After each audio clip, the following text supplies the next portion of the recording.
Mi columna se llama Acoso y derribo de la prensa y dice: medidas amenazantes, ataques, leyes restrictivas, señalamientos y perfilamientos de periodistas, creación de monstruos informativos oficiales, sequía publicitaria gubernamental y acoso a la prensa libre con fondos del Estado.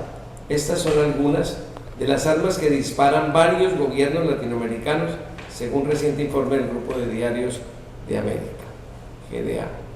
Ya no se emplean por burdos los instrumentos que cargaban en la cartuchera las viejas dictaduras militares, aquella siniestra fórmula que el escritor guatemalteco Tito Monterroso resumía en 3 opciones: encierro, destierro o entierro.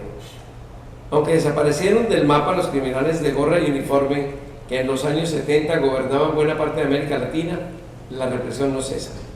La reportería sigue figurando en la lista de los oficios más peligrosos en esta desventurada parte del mundo, como lo denuncia en sus informes la Fundación para la Libertad de Prensa, FLIP. De acuerdo con sus investigaciones de los últimos años, Colombia, estoy citando entre comillas, Colombia es el segundo país más letal del continente. El primero es México, donde hace 4 días salieron miles de personas a la calle para protestar por los atentados contra los reporteros. También en esta máquina constante de violencia que es Macondo, cada semestre, cada asesinado a un periodista y cada semana se registran 2 amenazas contra profesionales de la comunicación. Los gobiernos regionales no han modificado su antipatía por la prensa que investiga, denuncia, critica, elogia y opina. Solo que ahora, quizás guiados por ese sol oscuro que es Donald Trump, sus admiradores aplican otros métodos de control y ataque. La GDA propone algunos ejemplos. En Brasil, Jair Bolsonaro, campeón de la irresponsabilidad, llama canallas a los periodistas y se ha convertido, con sus fantochadas y sus desafíos, en el principal depredador de la prensa, según Reporteros Sin Fronteras.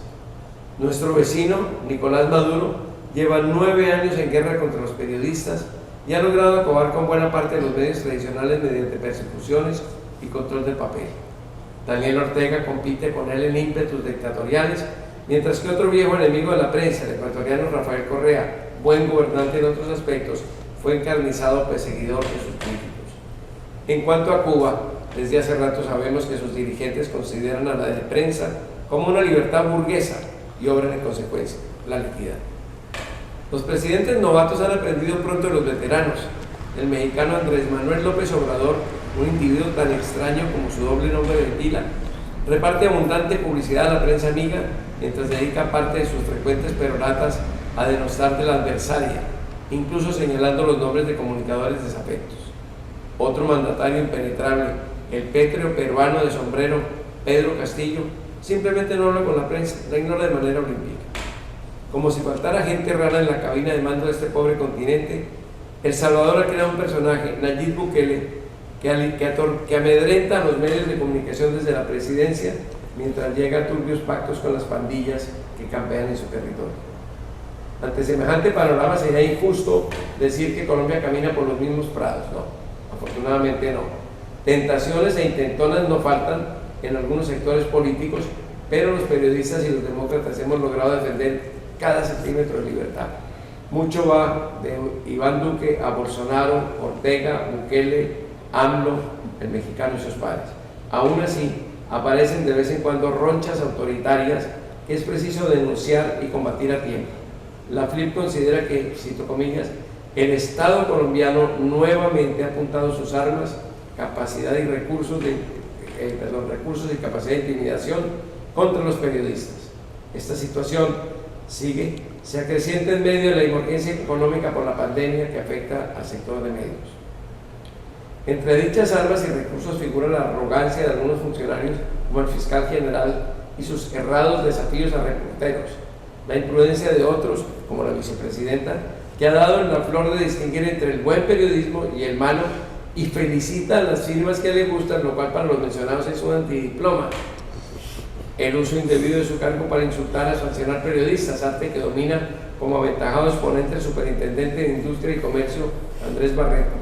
El alce de control que llevó al gobierno a montar una poderosa y costosa cadena de medios oficiales que no se parece en nada a la BBC colombiana.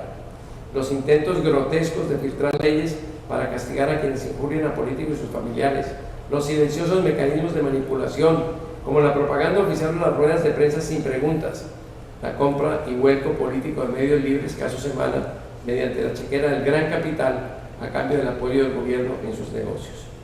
No hay duda de que está en marcha una campaña para amordazar a los medios informativos de la región.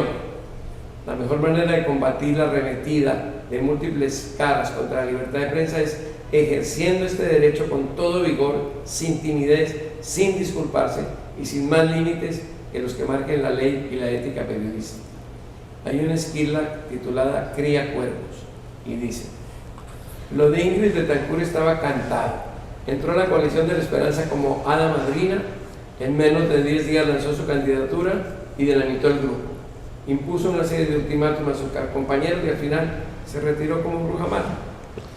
Ese es... Está muy buena, un poquito de